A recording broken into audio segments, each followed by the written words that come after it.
There's our boy, 3D. He can do it all. That's right. It's not just shooting paradise. It's not just players only, baby. That's what 3D could do. How you think he knocked all those three down? It was that footwork. He got the move. Yeah, you know? Yes, sir, baby. We joined our man 3D, who's out in Oakland for the second game of our doubleheader, the Knicks against Golden State.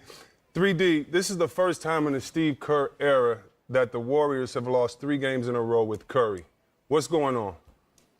Bottom line is, guys, they're going for their 5th finals in a row. Talking to Steph off camera, he says, I appreciate a guy like LeBron James has done it 8 times. So now we're taking a new group of characters. First time around, we had Harrison Barnes and the Brazilian Blur and Barbosa, guys like that. Then the second time around, you have David West and Zaza Pachulia and Nick Young. And now you have Jerebko and a whole cast of new guys. So deep down inside, Kevin McHale, Isaiah, you guys have won back-to-back championships. I only made it to 1 final, so to see a team try to go to 5 of them, C-Web, it's all mental right now, getting everyone on the same page. I think after the All-Star break, and also, too, to talk about some guy named Cousins is coming back sometime soon. He's pretty good, I heard. Oh, yeah, he's pretty good, I heard, too, yeah.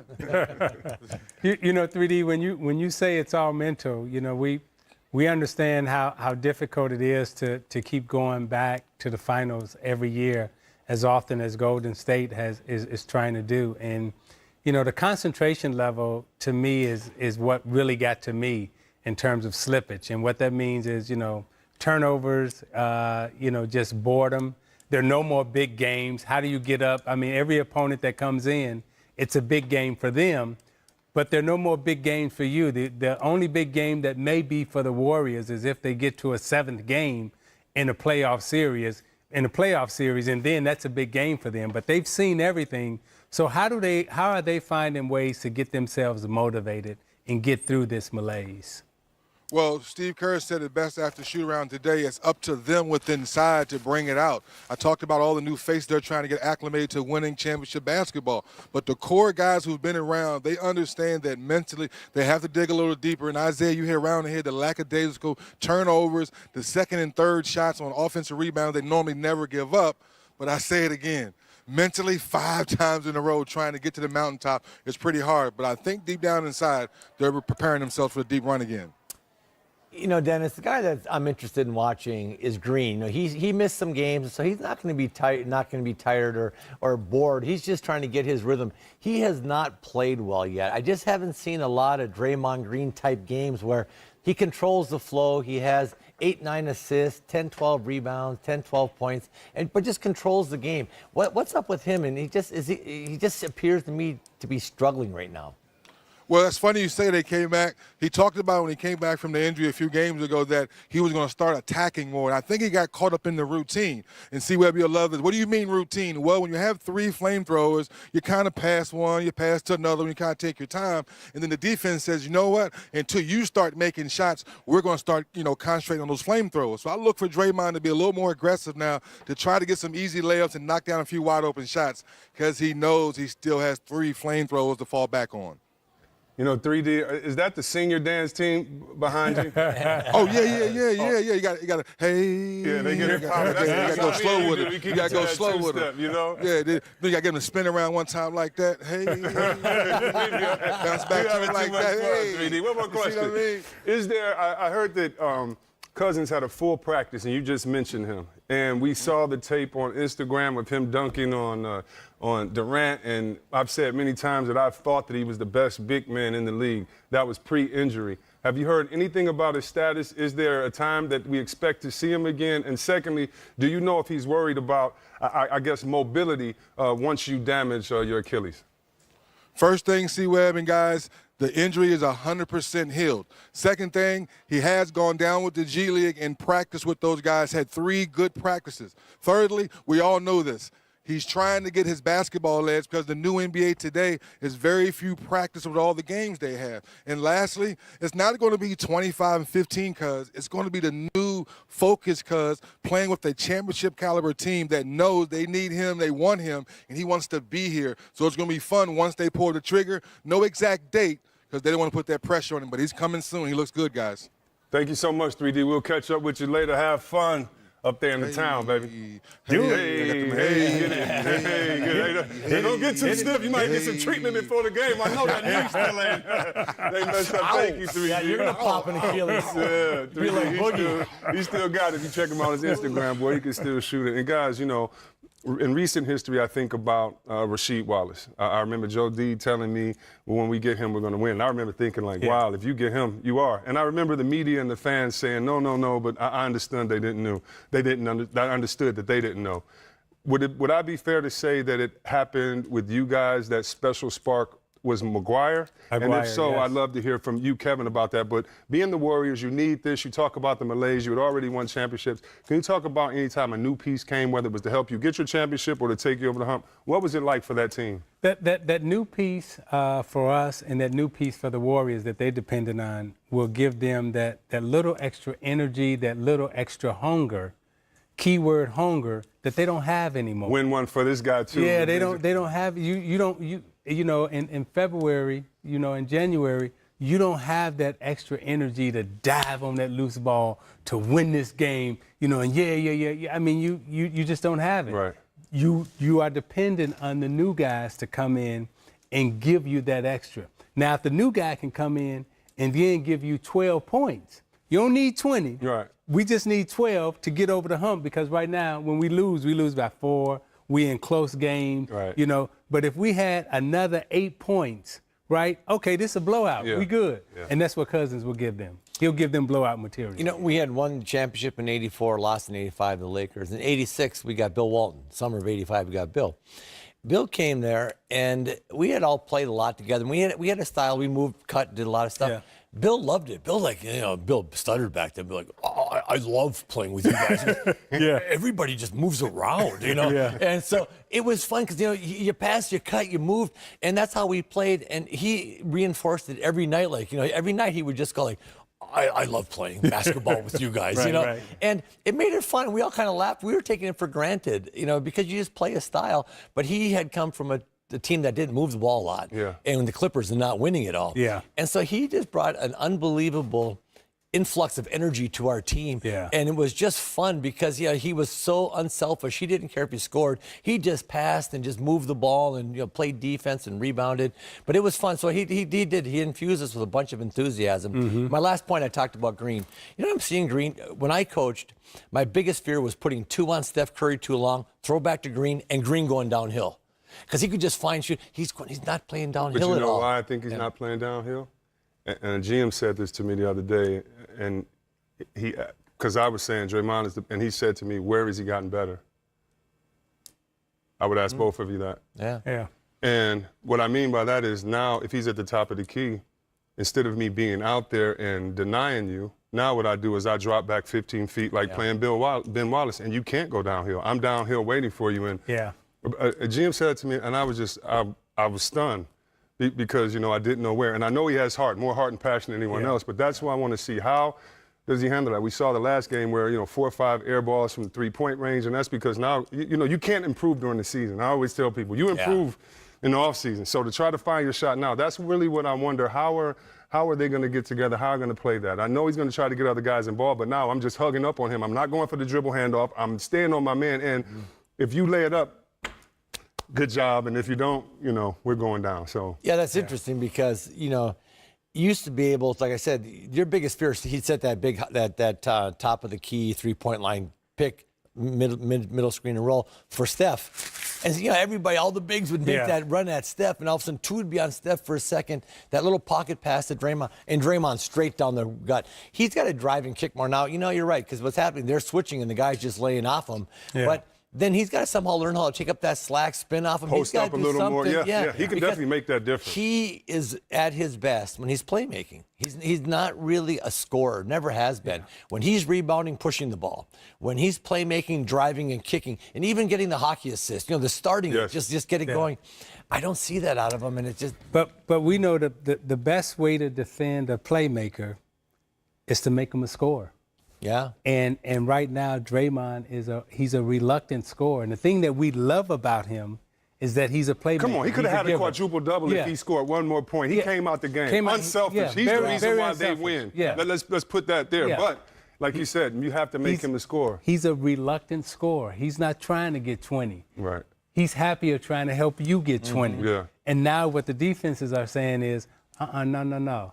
You got to get 20. Let's see if you can get 20, not tonight, but every night. Yeah. And you know who that hurts Yeah. in that thing more than anybody? Klay Thompson. Klay's not getting the amount of shots that he got with the drive and the kick and the swing and all that stuff. It's his inability to get downhill, draw defenders and throw has really hurt Klay, because Klay depends on that. Yeah, so teams are saying, okay, we're going to stay home with Durant.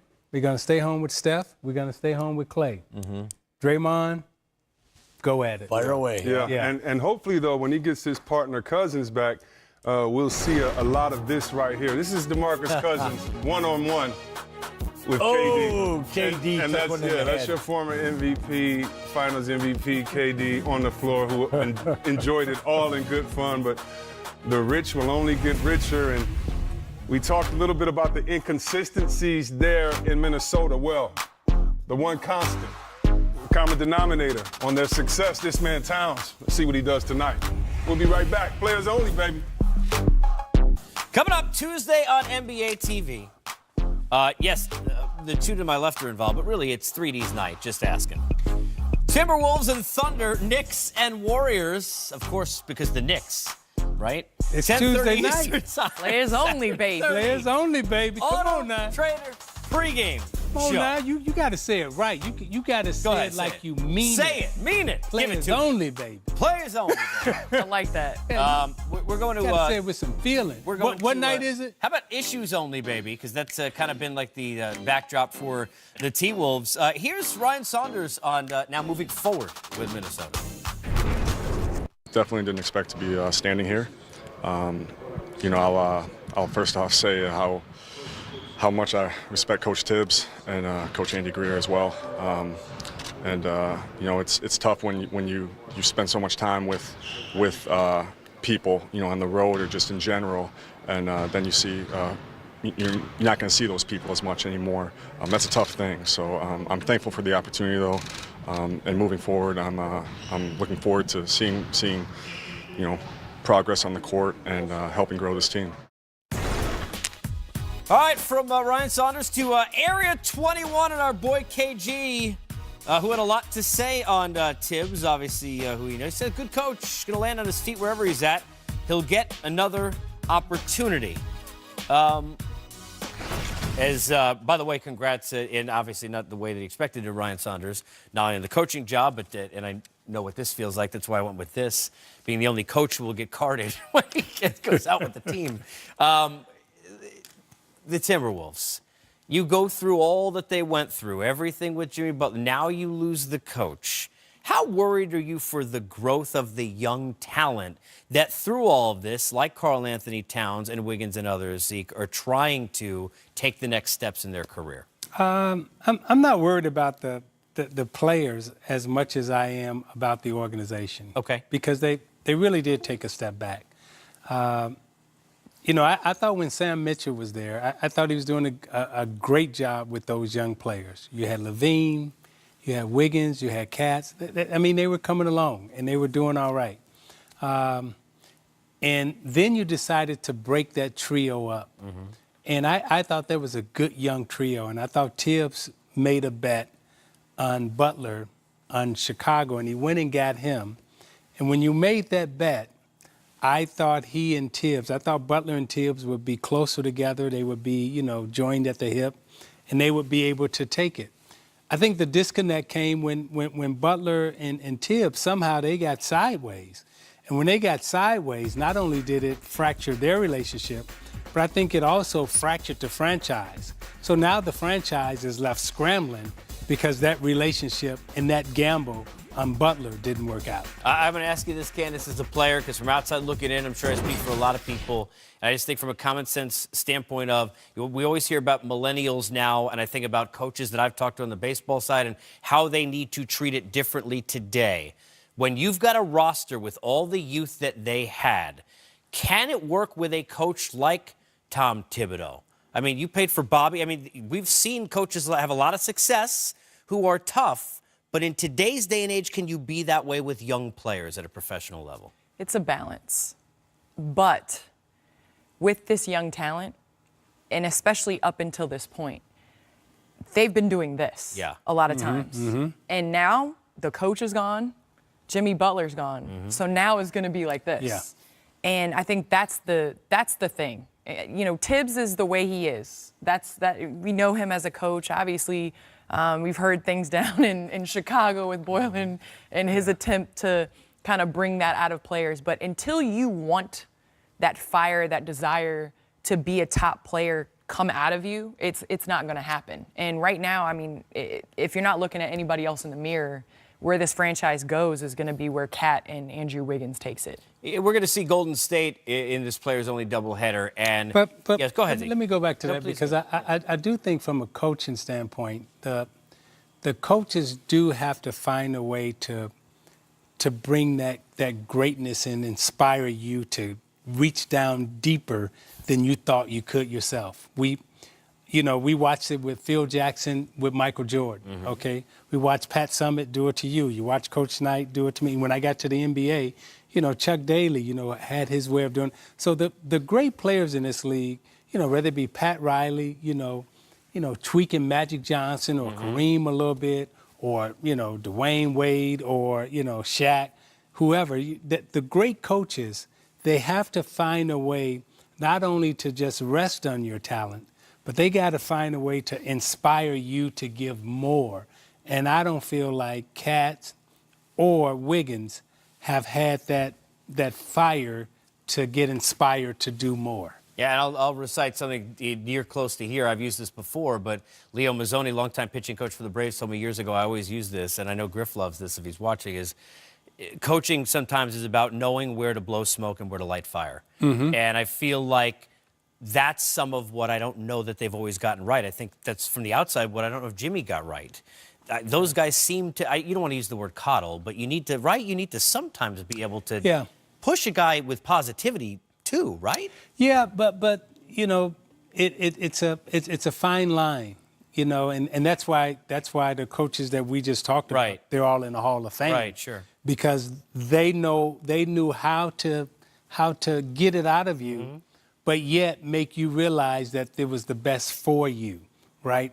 But I went for a year, and I didn't like Chuck Daly. I didn't like Coach Knight. Yeah. I didn't like my high school coach.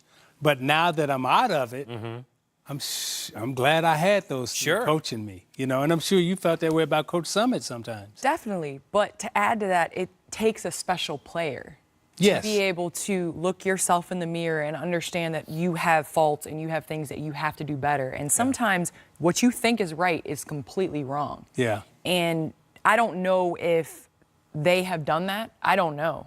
But right now we're going to find out whether they do it or not, because everything around them that has been the quote-unquote problem, those are the only two that are left. Accountability, right? I mean, you can't win without having it yourself in the mirror, in addition to kind of everybody else. Be interesting to see. I mentioned don't sleep on that Warriors game, not because the Knicks can't beat them, but home losses.